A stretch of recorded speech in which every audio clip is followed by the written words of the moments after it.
अस्सलाम वालेकुम जी। माशाल्लाह जी तुसीं इस टाइम ज़ियारत करते पे हो कुआं बैरे गर्स। ਇਹ ਉਹ ਕੁआं जी ਜਿਹੜਾ नबी पाक सल्लल्लाहु अलैहि वसल्लम ने एक दिन रात ਨੂੰ ख्वाब ਦੇ ਵਿੱਚ ਦੇਖਿਆ ਹੈ ਕਿ ਸੁਬਾਹ ਉੱਠ ਕੇ ਸਾਬਣ ਫਰਮਾਇਆ ਕਿ ਇਹ ਐਸਾ ਕੁआं ਹੈ ਜਿਹਦੇ ਮੈਨੂੰ ज़ियारत कराई गई कि जन्नत ਦੇ ਕੁआं ਦੇ ਵਿੱਚ ਇੱਕ ਕੁआं ਹੈ। ਇਹਦਾ ਨਾਮ ਜੀ बैरे गर्स। लेकिन वीडियो असीं बाहर शूट करने पे हैं, अंदर जाने की इजाज़त नहीं क्योंकि असीं इस टाइम फिर ज़ियारत रात नहीं करने पे दिन दे। ते अपना ये जड़ा ना इन्हां दी तारीख है वे कि नाल ये खुलदा वैसे दिन नूं 2 बजे तो लैके ते राती 10 बजे तक, ठीक है।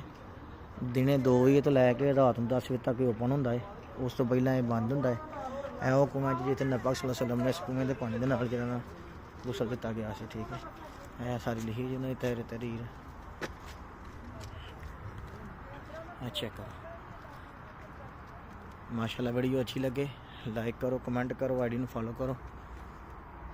ਇਹ जी आ कुएं की शक्ल है तो अंदर फिलहाल उन्होंने अंदर नहीं जान देंगे क्योंकि इस टाइम बंद है।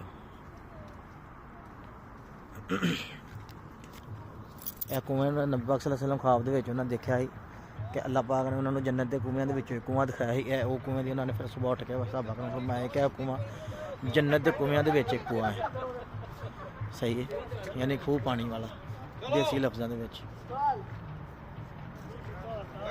ओ यार साल लेंदे कोई वीडियो बना, वो भी बना लेने आ। माशाल्लाह जी वीडियो अच्छी लगे लाइक करो, कमेंट करो, आईडी में फॉलो करो। है जी खूह है, इसका नाम है बैरे गर्स। लिखा दे आ चेक करो बैरे गर्स।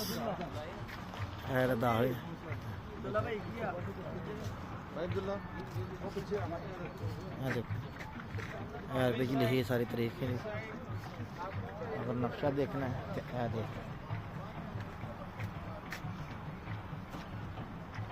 नक्शा जी ने। चलो जी प्यारे भाइयों, मिठे मिठे इस्लामी भाइयों, वीडियो चंगी लगे लाइक कमेंट जरूर कर दिया करो।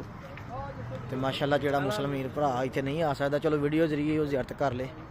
असी छोटी जी कोशिश करने पे कि इन्ह मुबारक जगह की ज़ियारत हर बंदा ही करे, ठीक है। माशाल्लाह वीडियो अच्छी लगे लाइक करो, कमेंट करो, आईडी में फॉलो करो। यह इन्हों का व्यू है जी, है कुएं का। कुएं का नाम है बैरे गर्स। असीं आए जी ज़ियारत करने वास्ते। माशाल्लाह सारे वीर भरा इकट्ठे हुए जिथे।